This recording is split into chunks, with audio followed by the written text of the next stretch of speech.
I'm Alan Stambusky, Professor Emeritus of Dramatic Art, creator and artistic director of the UCD Emeriti Association's Video Records Project. As part of our ongoing series of interviews during the academic year 2001-2002 with noted emeriti of the University of California, Davis, we present today an interview with Don L. Bath, Dairy Extension Specialist Emeritus. He is interviewed by his good friend and colleague, Edward O. Price, Professor of Animal Science.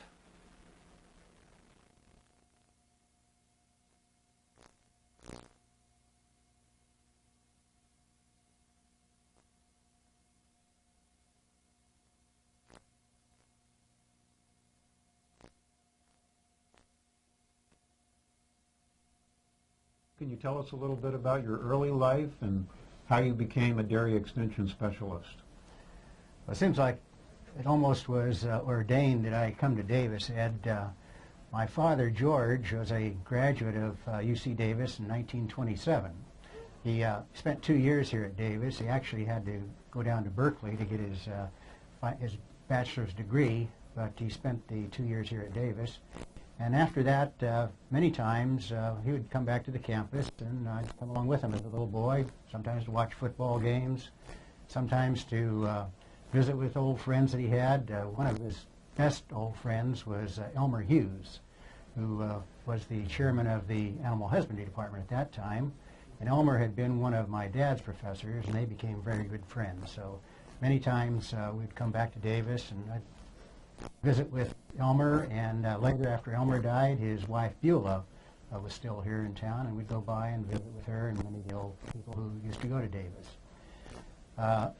It seemed natural that I would come here also because my father was in agriculture. He started out as an ag teacher at Santa Rosa High School, and then after 4 years there, he went down to Kings County, Hanford, and became a farm advisor in the UC Agricultural Extension Service, it was called at that time. And when I was 9 years old, I joined the 4-H club and got my first project, some Southdown sheep. And after a while, Dad was moved up to Berkeley as a 4-H specialist, and then we went on to Santa Rosa, where I was born in Santa Rosa. We went back to Santa Rosa, and that's where I went through high school and was involved in the Future Farmer program, the FFA. And while I was a student at Santa Rosa High School, many times we would come over to Davis for judging contests, and I got to know the campus very well. And it just seemed natural when I graduated from high school that I came to Davis. Mm-hmm. Can you talk about some of the persons that might have influenced you to go into extension work? Oh, there's so many, there are just lots of them. Of course, my father was maybe the most influence on that, but there was a man named Eddie Gordon who was an extension dairy specialist back at that time, another good friend of my father's. And he would drop by the house while we were in Santa Rosa many times and visit with us. And he actually was the one responsible for getting my first registered Jersey cow. There was a dairy down in Orange County. Actually, there were dairies in Orange County at that time. And this cow was going to be sent to butcher because she had something wrong with her nose. And because of that, they couldn't classify her the way that they wanted to. But other than that, she was an outstanding little cow. And Eddie Gordon was able to get her for me, and that kind of developed into my dairy career. Mm-hmm. Another man who was very influential was Wes Jameson. He was my high school ag teacher, another graduate of UC Davis about Dad's time. In fact, he and Dad were teaching together at Santa Rosa High School at one time.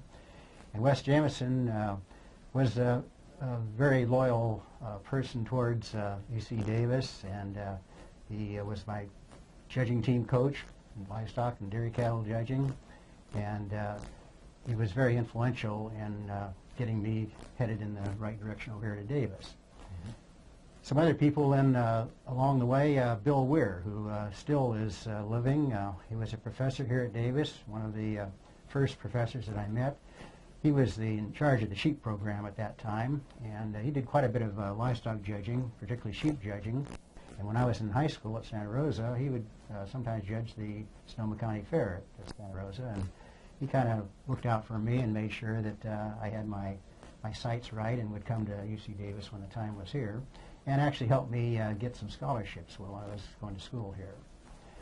And then some others that influenced me later on, mainly in the graduate student program. Of course, Jim Meyer was a professor at that time, department chair by the time I came back into graduate school. And he was very influential in getting me to come back to graduate school, actually. When I graduated with my bachelor's in '54, and then I got a master's here in '56, I went out and did some high school teaching of my own. I went back to Santa Rosa High School and taught there for 4 years. And after about 4 years of high school teaching, I decided, well, this is not what I want to do the rest of my life. I enjoyed the teaching part, but the discipline part of a high school teacher really was not interesting to me. And even though I enjoyed the 4 years and learned tremendously from it, I decided I want to do something else.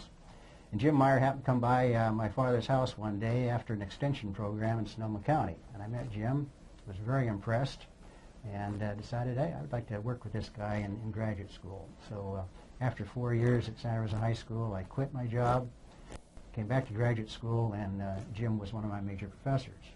Then after I was here, he became the dean, and he wasn't able to spend much time with me in the latter part of my graduate program. So he kind of arranged for me to work mainly with Glenn Lofgren, who is a former professor here at Davis, and Mag Ronning, who also had a great influence on my life. And Mag was the one that really got me interested in doing work in dairy cattle nutrition. And those are probably the most influential people in getting me here to Davis. So when did you get your degree, and what did you do your thesis on?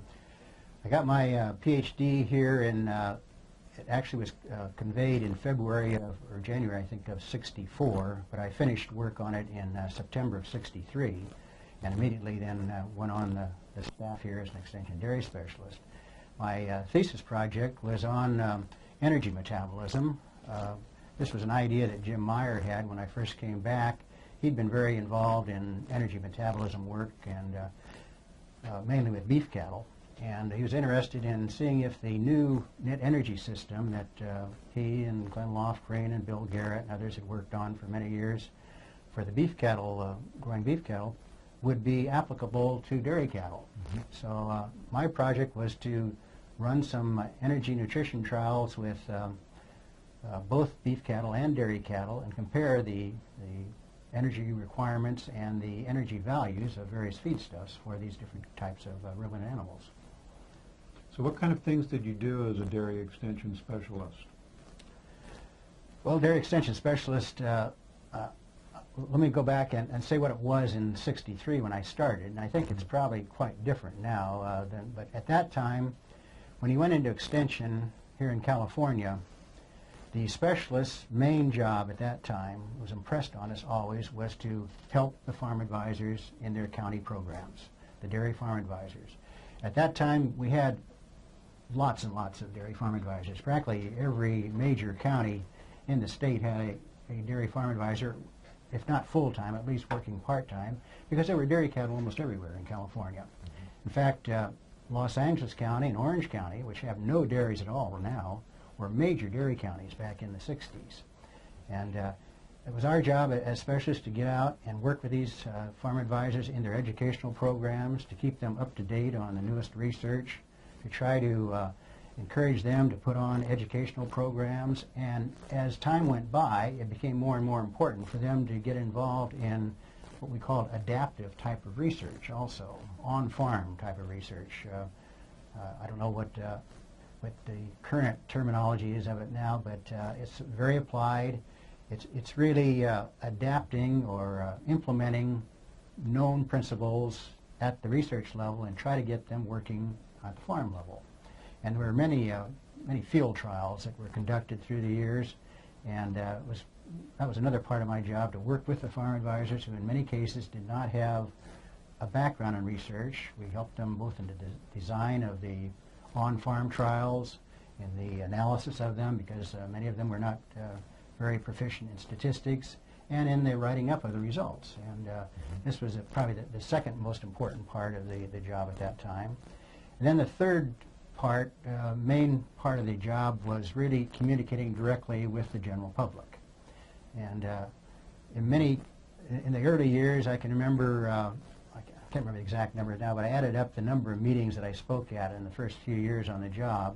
I think I was averaging over 100 meetings a year where I was giving speeches to various clientele groups around the state. That meant a lot of time on the road, and that probably was one of the negative parts of the job, being away from home, but I tried to organize it so that I'd always be home at least on weekends and be with my two sons and help them with their development also. Did you interact with the professional dairy nutritionists very much at that time? In 1963, there weren't any. Uh-huh. The first dairy nutritionist, private dairy nutritionist in this state, was Dan Loper. He had been working as a nutritionist for a feed company down in the Los Angeles area, and he had a falling out evidently with his boss. I think he actually got fired. And he showed up here in Davis one day in my office, and he was looking for a job actually. He didn't know what he was going to do, and I guess the more he thought about it, the more he thought, hey, this is an area where we really need more help. That the dairy industry in California is rapidly expanding, it's developing, there's so much more knowledge in all areas, nutrition particularly, that really was not being implemented. He decided to try to go into business on his own, and he started a consulting business down in Southern California, which became fantastically successful. He ended up, I think, with probably 4 or 5 other nutritionists on his staff before he got out of the business himself. And that kind of led into the private nutrition consultants. And as their numbers grew, then they became a very important part of our clientele also. We worked with them on educational programs, and there's an organization that was developed called CANC, C-A-N-C, was the California Animal Nutrition Council. And the private nutrition consultant very organization going, and we at the university encouraged that and worked with them in developing programs for the feed industry and for the dairy industry. Mm-hmm. Could you talk a little bit about the research that you conducted over the years? What were some of your research projects? Probably the one that stands out the most and the one that I spent the most time on was the development of computer programs for dairy ration formulation. Again, back in 1963, you have to realize that computers were here, but they were not used on farms and really not in homes. They were. I remember the computer center here at Davis in 1965 was in the basement of one of the buildings. I can't remember which building it was now, but it took the computer that was in there, took up a whole room that was about 10 times the size of the room we're sitting in right here, with all these big machines whirring and everything. And that kind of equipment was not available and wasn't being used by anyone at that time. And what we did is we developed a least cost ration program, working again with Mag Ronning here on campus, and Jerry Dean, and was a professor in ag economics, and several other people came up with a linear program for ration formulation. The first one was very simplistic, but we had to start someplace. And through the years, we kept working on this, developing it, massaging it, improving it.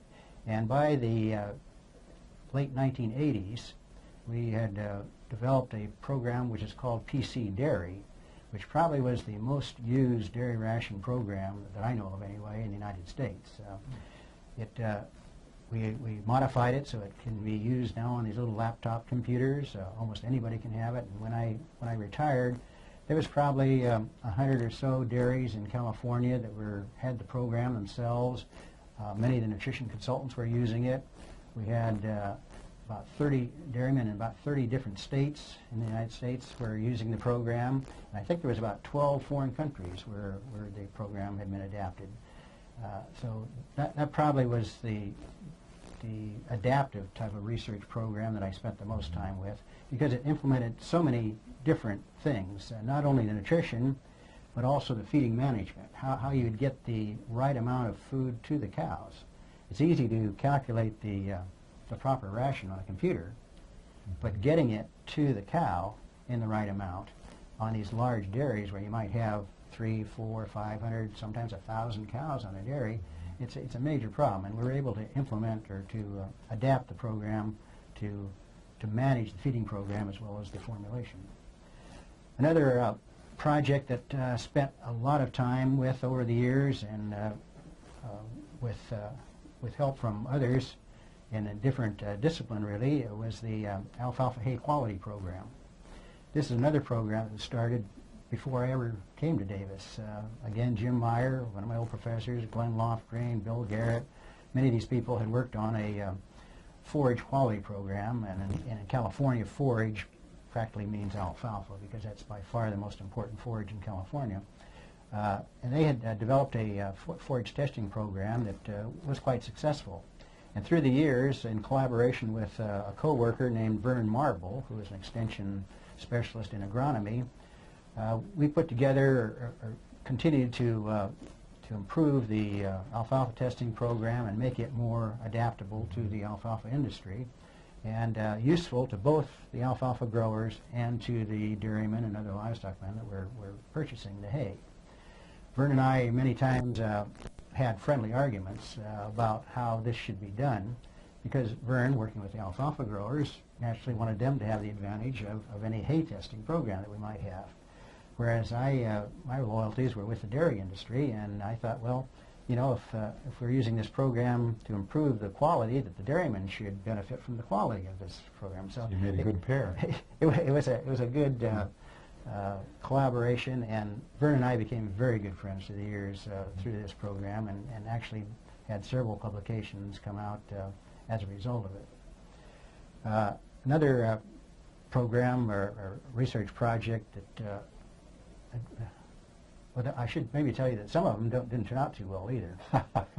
When you're doing field work, particularly, you can design a trial to the best of your knowledge and try to get it implemented. But if the people on the farm don't follow the instructions, it becomes a very difficult situation. I remember one time we were testing a feeding additive in one of the dairies down in Southern California.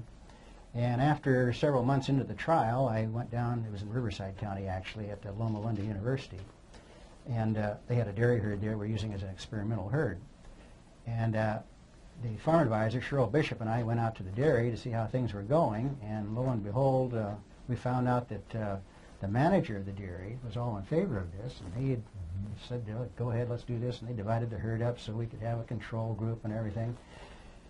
And come to find out that the feeders thought it was too much trouble to feed two different types of rations, so both groups were getting the same ration. And after several months of data collection, it just all went in the garbage can. So that's kind of disappointing when those kind of things happen. But there were quite a few additives to rations that we tested through the years. Actually, one of them was bicarbonate of soda.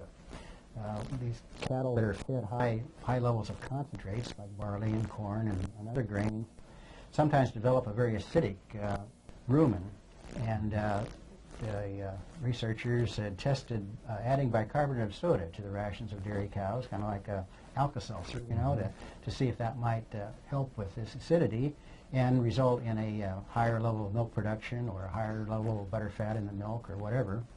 And we did several trials using this, and it was quite successful. It did buffer the ration, buffer the rumen contents.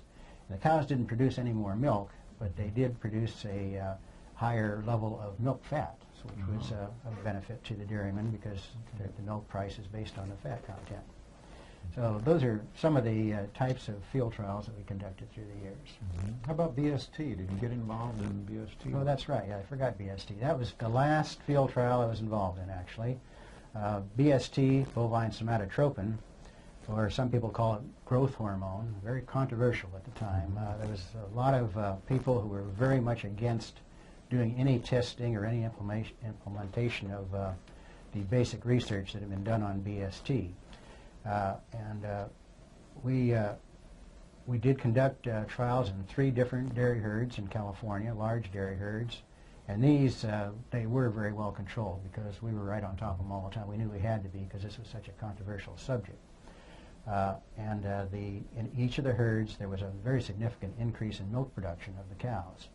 So that helped to result in the acceptance of BST by dairymen and also by the Food and Drug Administration, which had to approve this as a legal additive to dairy rations.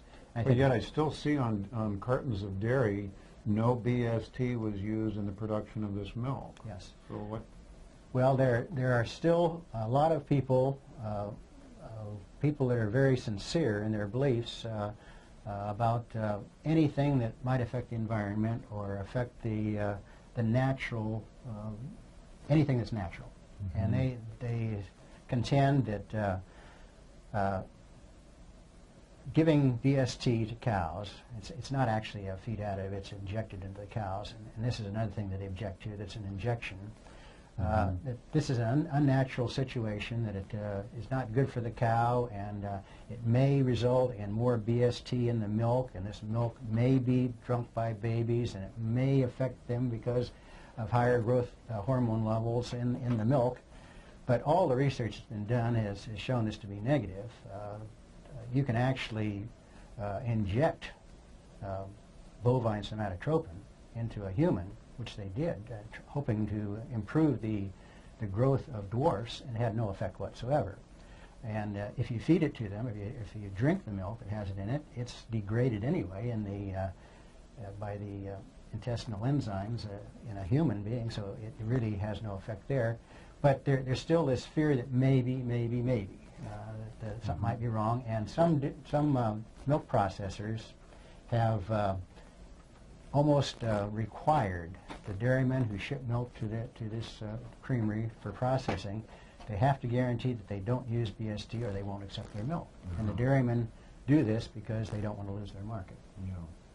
So BST is digested the same way any other protein would be that we eat. Exactly. Is that right? That's exactly right, yes.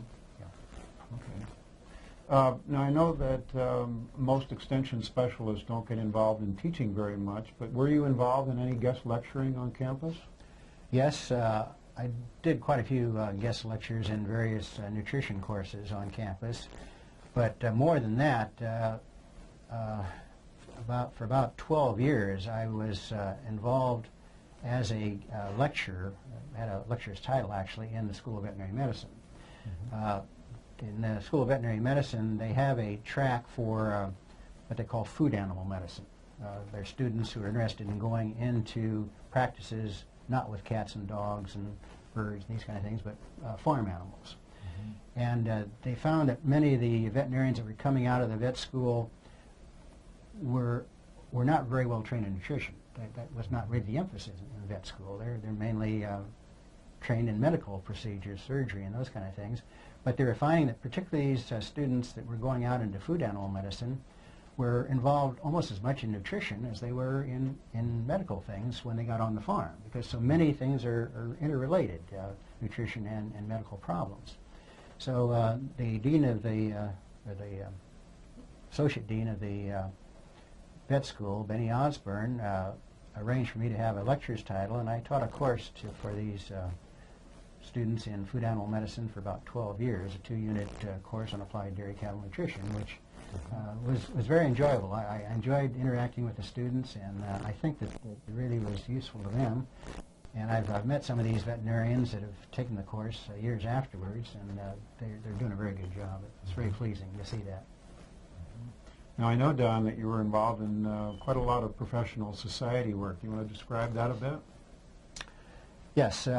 The American Dairy Science Association is a professional society that I was primarily involved with, being with the dairy industry. And I think it was about 1976 I was asked to be a part of the editorial board of the Journal of Dairy Science to review articles of a more practical nature that were going into the journal. And then later on, somebody nominated me to become a member of the board of directors, and I ran for the board of directors and was elected to that. I believe it was in 1981 or 82, and spent 3 years on the board of directors, the normal term. And at the end of that, somebody nominated me for the vice president-elect of ADSA. So I ran for that, and fortunately I won that also. And that was a very, very enjoyable time of my life. I was getting later in my years, in my career, and I really enjoyed the interaction with people from other states, from other professions, from other disciplines, which the American Dairy Science Association is involved in. And being vice president, president, and then they also have a third year, the president becomes past president and stays on the governing board of the ADSA. And this was one of the most pleasurable times of my life, really. The people that I met, both my wife and I would attend these meetings, and some of the people we met from all over the country, from different areas, different universities, have remained as some of our best friends. And after retiring as past president, they asked me to come back as treasurer of ADSA. They normally pick their treasurers from the ranks of their past presidents because they feel these people have had a lot of experience and know the organization. And that's a 4-year appointment. So I went back in for 4 more years on the governing board as treasurer, and at the end of that, I really was reluctant to go. I spent about 10 years in this governing body of ADSA and found it thoroughly enjoying. And I asked him, is it okay if I can start at the bottom again and go over? That's not legal. You can't do that. Now, you received an award, did you not? Yes. The first award I got from ADSA was the Extension Award. It's called the D. Laval Dairy Extension Award. It's given to one dairy extension specialist each year. Countrywide. Countrywide. Yeah. And this is it's selected by a committee of your peers. You don't know who's on the committee, and you don't even know when you're nominated for this thing. It's a surprise. So it was a very pleasant surprise to get that. And then after serving as president and treasurer of ADSA, I received the ADSA Award of Honor.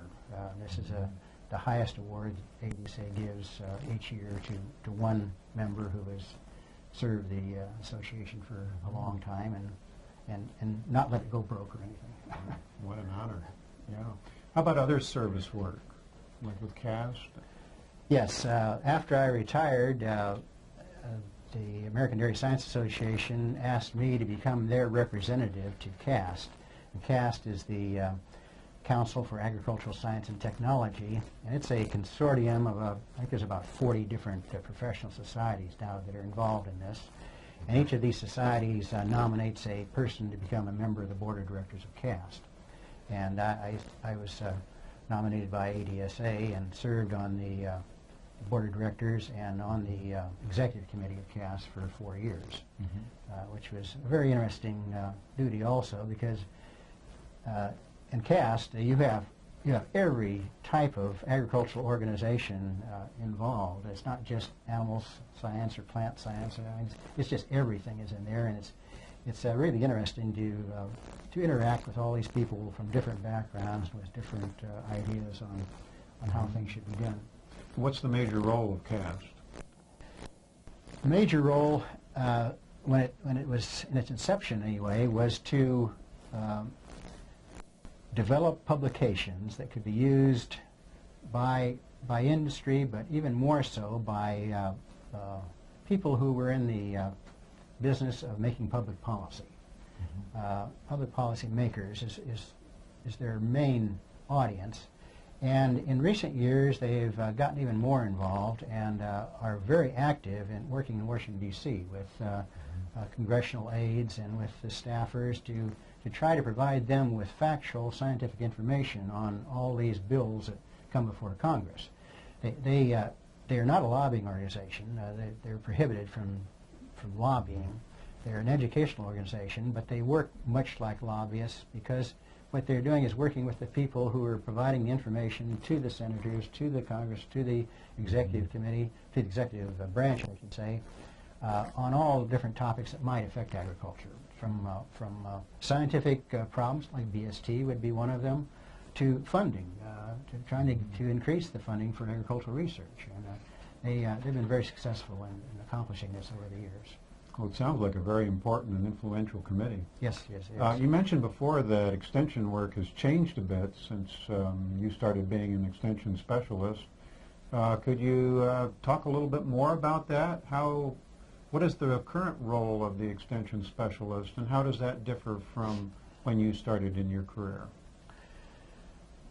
Well, I already described earlier what the main job of an extension specialist was when I started, and the focus at that time was mainly working with farm advisors, helping them with their programs. As the dairy industry and most agricultural industries followed the same pattern, as they tended to concentrate more and more in smaller areas. As urban populations expanded, particularly in the Southern California area, the dairy industry in Los Angeles County, Orange County, San Diego County, all those counties down there, except for San Bernardino and Riverside, practically disappeared. The houses overtook where the cows used to be. In fact, you can drive through places now where I used to go visit dairies that there's a freeway driving right over where the dairies used to be. So the numbers of dairy farm advisors in the state contracted greatly because there were more cows, but there were fewer dairymen in smaller areas. So whereas we might have, they probably had, like I said, about 30 different people working with the dairy industry in 1963. When I started, I think now there's only about 6 or 8 in the state that are really working significantly with the dairy industry. And most of them are in the San Joaquin Valley.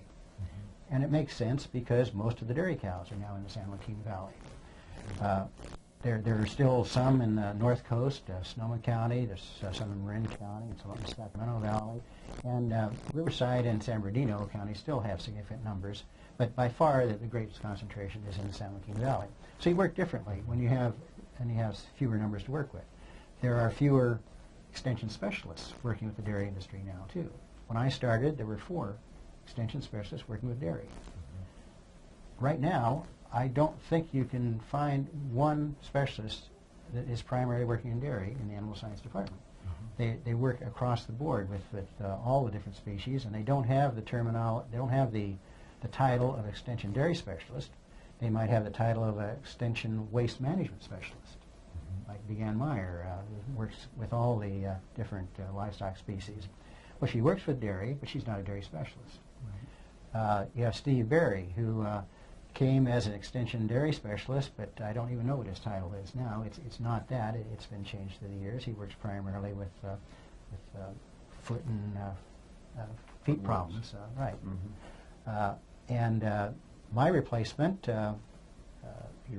Peter Robinson, is doing pretty much, I guess, the same thing that I did, but I don't really know for sure because things have changed very much. But that's about all they have now, working with the dairy industry at the statewide level. The other major change that has happened, and this probably is for the good, when I started in '63, there were no female farm advisors in the state. There were some home advisors that were working, with home economics, nutrition, and 4-H, right? But in the agricultural industries, I don't know of a single female who was working as a farm advisor or as an extension specialist. That has changed dramatically. We have more female dairy farm advisors now at the county level than we do males, and they are doing an outstanding job. The reason that they were hired is not because they were female. They came up against males for these jobs, and they're just better trained, and they're doing an outstanding job. So that's a major difference that has happened also. Could you describe 1 or 2 very memorable experiences that you had as an extension specialist? Well, there's a lot of them, of course, over a 30-year period. I think that probably the most memorable, it really would not be as an extension specialist, but we already talked about it. Being elected as president of the American Dairy Science Association by your peers, and your own professional society, probably was the most memorable and maybe the most rewarding thing that happened to me through the years. I thoroughly enjoyed that. But another thing that crossed my mind, a little thing, sometimes these little things stay with you also. As a result of my extension work in California, I was asked to do some foreign travel also by the U.S. Foreign Agricultural Service. And one of my trips was to Japan and Korea.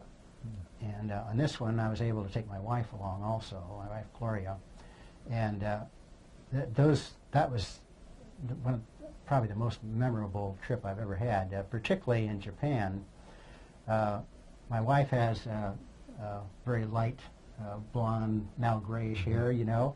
And over in Japan, she was looked at as a goddess almost. You know, they would come up and touch her hair, say, "Oh, pretty hair."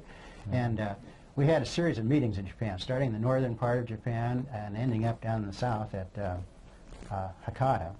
And each day we put on a program for these Japanese dairymen and the feed industry people.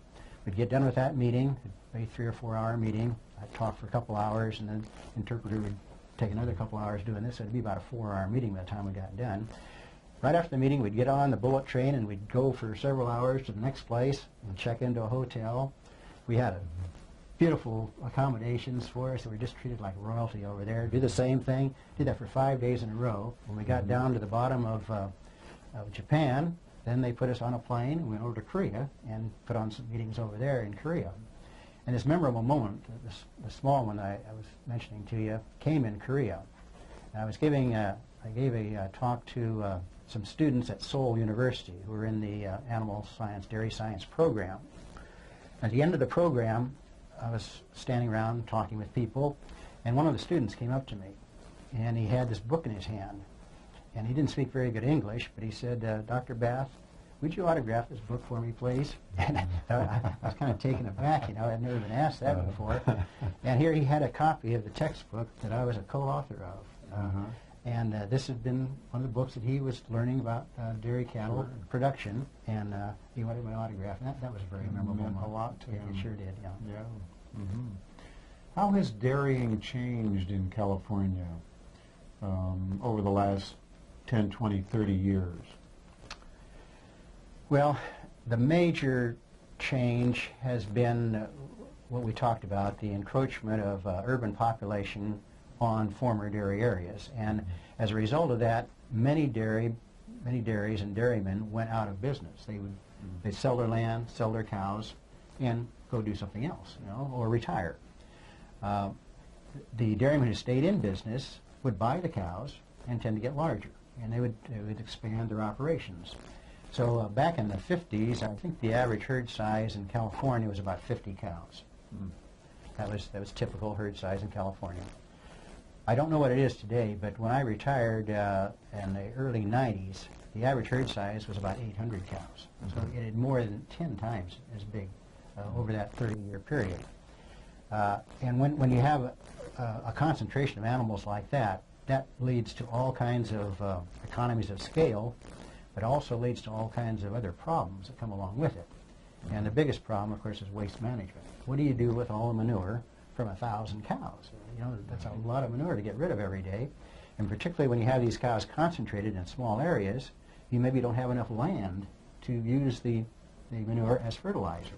In other states, where the dairies are more spread out and they have more land, they grow their own feed, the dairymen are able to use the fertilizer or the manure as fertilizer to good effect. But in many California dairies, that's not the case, and it is a major problem. So that probably is one of the biggest changes that has happened in the dairy industry. The concentration to larger dairies, fewer numbers, and increasing the concentration of the dairies. Now, California in '63 was not the largest dairy state in the nation. Wisconsin was at that time. In fact, there were 5 or 4 other states that had more dairy cows than California. If I remember right, there were Wisconsin, I think New York was 2nd, Minnesota 3rd, and Pennsylvania 4th. California was 5th.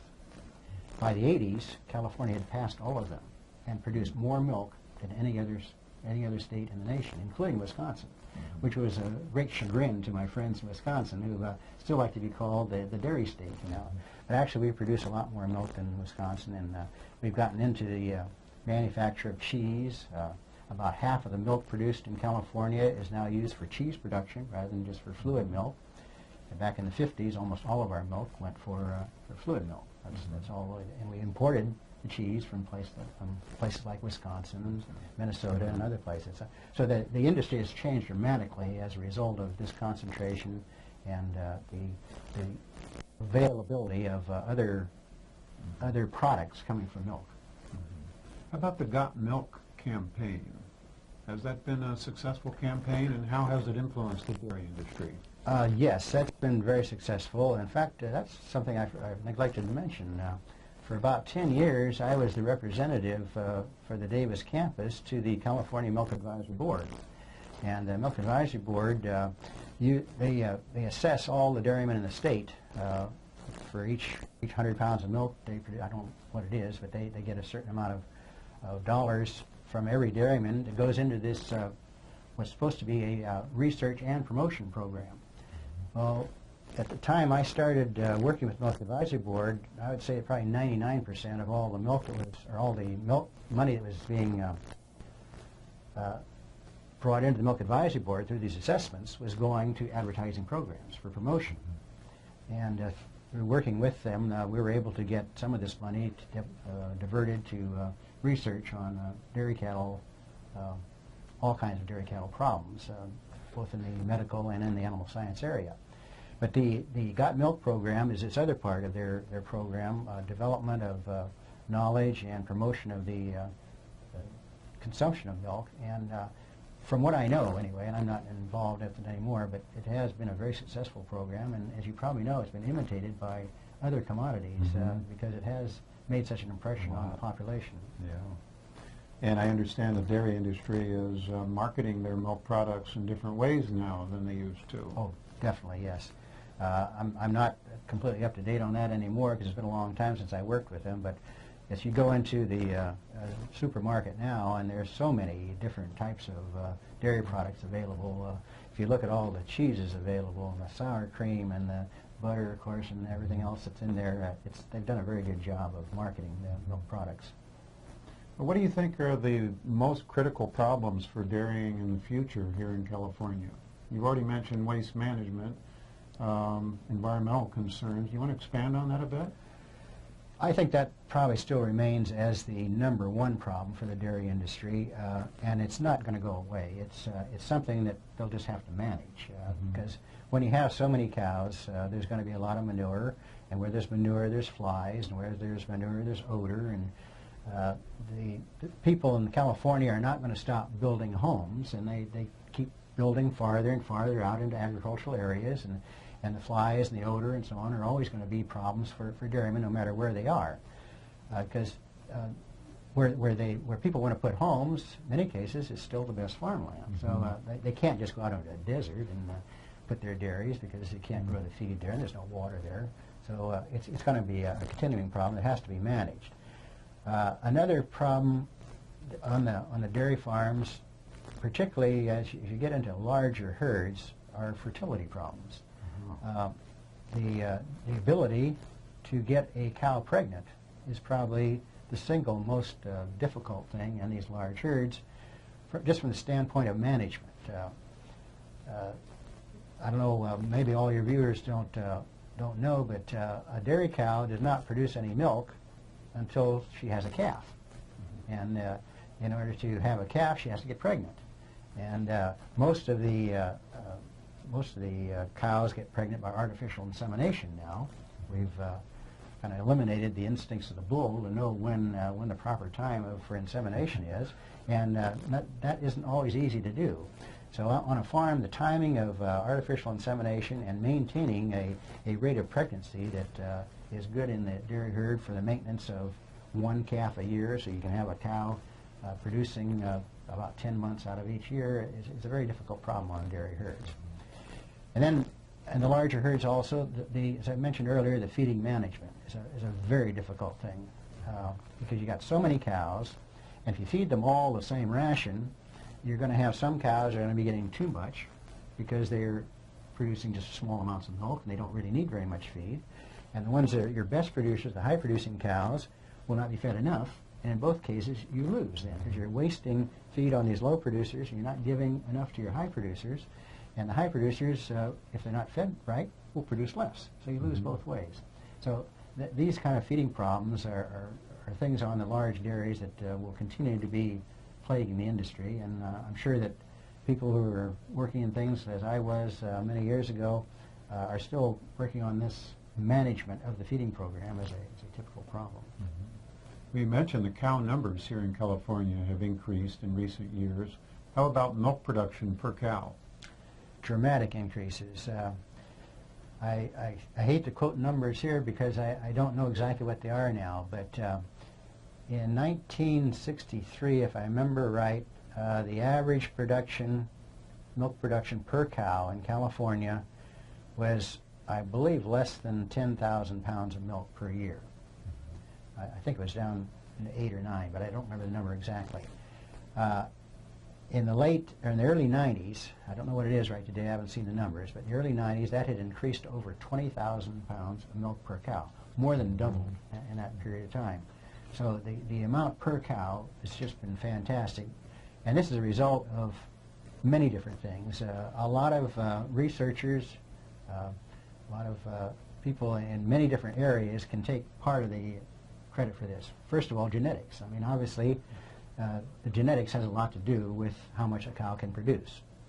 Secondly, a cow that has genetics has to be fed properly to make proper use of the genetics, the ability to produce high levels of milk. Then the reproductive physiologist, he has to make sure the cows get pregnant each year to maintain this kind of thing. So there's many different disciplines that are involved in maintaining this high level of milk production. And I think that without that kind of research, we'd probably still be getting about 10,000 pounds of milk per cow like we did back in the 60s. But because of the research that was done, because of the extension personnel who were able to take this research knowledge and get it out into demonstration farms to show how this can be done, to encourage it, to put it out, information out in newsletters, to have dairy schools for the dairymen. All of this is then developed into a very successful program for improving milk production in California herds. And of course the bulls play an important part in that, in providing semen for artificial insemination. That's correct. And the quality of the bulls has improved along with the cows, I assume, as far as their ability to sire daughters that produce a lot of milk. Actually, even though there's not very many of them, the sires probably have had more influence on this increase in milk production than the dams, the mothers, because they have so many offspring. Their semen is used to inseminate so many cows that there are many, many, many offspring from these bulls. And these offspring, when they start producing milk themselves, are tested for milk production. And through those testing programs, the artificial insemination organizations know which bulls are siring the cows that produce the most milk. So they're the ones that tend to stay in these artificial insemination studs. They're the ones that have the semen that is used in cows in the future, and that continues this genetic progress then. So one cow, she can have an effect on her own calf, but the bull can have an effect on thousands of calves. That's where the difference comes. Well, we've heard a lot about cloning recently. Do you think there's any possibility that there will be cloning of dairy cows, particularly the high-producing cows, in the future? I don't think there's any question about it. I think it's just a matter of when. If you can clone a sheep, and if you can clone a rabbit, and I don't know what other animals have been done now, but quite a few, I think it's just a matter of time until they will clone a cow. Again, there will be lots of opposition to this from ethicists and from people that will be saying, well, this is not a natural thing to do, and there's going to be lots of hurdles to overcome, and I'm not here to say whether it's good or bad. I'm kind of ambivalent on it myself. But I'm sure it will happen, because usually if it can be done, it will be done. It will be done. Yeah. I think we will see it, maybe not in my lifetime, but certainly in the future. Yeah. Okay, could you talk a little bit about your family? You've already mentioned Gloria several times. You have children? Yes. Yes, my wife Gloria and I have 2 sons. Bob lives in St. Helena, where we do also. He's a consultant in the wine industry. He did not go to UC Davis. He went to a competitive school, Cal Poly, San Luis Obispo, which also is a very outstanding school. His interests were more in the business area, and that's where he ended up going. And actually, I think the main reason he went there is because he was encouraged to play on their baseball team down there at Cal Poly. He was a very good baseball player here at high school, and was attracted down there because of their outstanding baseball program. He and his wife have 2 daughters, Natalie and Madison. Natalie is 14 now, a freshman in high school, and Madison is 9 years old. She's in the 6th grade. she skipped a grade, so she's a real smart one. And then my other son, Dan, he went to UC Santa Barbara and became a lawyer. And he lives down in Manhattan Beach now, and he also has 2 daughters, and a 3rd child is on the way. And they do not know whether it's going to be a daughter or son. They deliberately have not found that out yet. It doesn't really matter because they can't change it, so they're just going to take whatever comes, and we'll all be very happy.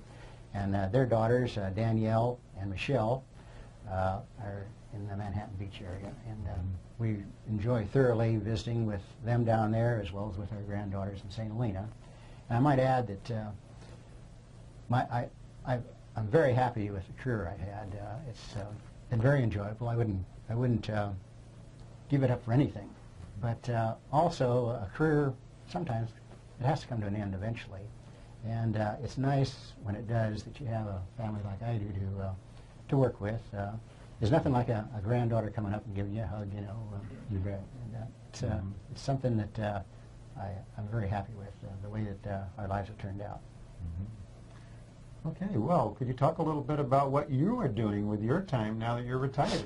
You know, that's probably the question I get asked most by people who are not retired. I think most people who are not retired are worried about this, that they won't have anything to do. And it's no concern whatsoever. Partially because you slow down some, and you can't do as many things, obviously. But after I retired, I thought afterwards, you know, sometimes how could I ever work? You know, I can't get all these things done that I want to do. I play more golf now. I enjoy that. Not much better, but I'm still enjoying it anyway. We have a vacation house up at Clear Lake, which we go back and forth to, and there's always something to do up there as far as taking care of things around the house, as well as our place in St. Helena.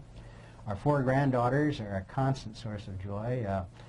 They're all in athletics. In fact, just the other day we went and saw our 14-year-old Natalie play in a softball game. She's the shortstop for the JV team at her high school and doing very well. We went down to Manhattan Beach and saw our 2 granddaughters down there playing basketball games recently. The older one was in the championship. In fact, both of them were in the championship games for their age groups. One won the championship and one did not. That's okay. They were all having fun. And just all of these activities with the family have just filled in. And then the latest thing we've done, we actually kind of were brought into the 21st century just about a month ago, kind of kicking and screaming. We bought a new computer, and it's like a new baby. I hadn't used Windows before. I'd always been a DOS man, you know, and our old programs were in that, and I was familiar with that, but I never used Windows. And now my wife and I are learning the new computer program, and it's kind of like a new baby. In fact, my wife says sometimes she'll holler upstairs where the computer is, "Come on down, it's time for the news," or something. And it's really fun to learn it. And there are always things like that that are going on that fill in the time. Sure. How do you like living in St. Helena? St. Helena, we pronounce it. Excuse me. I love it. People asked when I left Davis why I was going to St. Helena, and the first reason was I was born and raised in Santa Rosa. We like the coastal area. It's a very beautiful area over there, and we wanted to go back more to the coast, but Santa Rosa had gotten so big that we didn't really want to go there. St. Helena is right over the mountain from it. Nice small town, only about 5,000 people. My son, daughter-in-law, 2 granddaughters were living there. Those were all very attractive things, and it's just a beautiful area to live in, so we're enjoying it thoroughly. And the wine country. The wine country is certainly an attraction. The only disadvantage of being there is that there's only one highway through there, as you know. Highway 29 goes up through Napa and on up to Calistoga. And on the weekends, you don't want to be on that road because there's so many tourists going through town that it's very difficult to get through. But other than that, the congestion on the highway, it's just a very beautiful place to live. Right. And you live close to the downtown, don't you? Yes. In fact, we can walk downtown from our home. We had a new home built when we moved over there in the new subdivision. And we can walk to the Safeway, we can walk to our doctor. In fact, my wife and I walk about 2 miles a day each year each morning on our walk to try to keep in shape. And we practically go around the whole town in that 2-mile radius. So you keep track of what's going on in the town. You betcha. Yeah. Do you have any trips planned with Gloria? We have one that's planned for 2 years from now. It will be our 50th wedding anniversary 2 years from June. And we've always told the granddaughters that on our 50th anniversary we're going to take the whole family over to Hawaii for a week and have a good time over there. I think between now and then, Gloria and I are going to go over and scout it out and find out where we want to go, whether we want to go to Maui or Kauai or the Big Island or Oahu or whatever, and find out where would be an enjoyable time to spend our 50th, and then organize that. Other than that trip over there, we don't have anything large planned. The Dairy Science Meeting this year are back in Canada at Quebec City, and I was thinking about possibly going back there, but I don't think it's going to happen this year. There's too many conflicts in July to take it in. What kind of advice would you have for people who are thinking about retiring, like myself?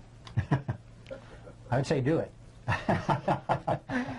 It's the best job I ever had. It's very enjoyable, and I think you, like I, will have many things to keep you busy. I think you'll thoroughly enjoy having more time to do the things you want to do. You have the opportunity as an emeritus, it's a wonderful system we have here, to come back and be involved as much as you want with the university on committees or in other activities on the department. They provide lots of nice perks for the emeriti, as you know. You get a pass to park here, a free one for retirees. The only problem is that where you want to park, there's no spaces. So really, what it is a hunting license. But you do get a permit to look for a parking place anyway, and you can be as involved as you want to be. I remember the first year that I retired, I was asked to come back and do some special programs with Eric Bradford and others for various commodities around the state. One of them was for a group of alfalfa growers down the Imperial Valley. Eric and I put on a full-day program for them down there on possibilities of developing a dairy industry in the Imperial Valley. And those kind of things are always available to you if you want to. If you want to get into consulting, that is something that you can also do. I did some of that when I first retired, but that was not really my interest, I found, and I would rather spend my time other ways. So I wouldn't worry about it at all. I'd say do it. Don, it's been a real pleasure interviewing you today. We wish you all the luck in your future retirement, and have a great trip 2 years from now in Hawaii. Okay, thank you very much, Ed.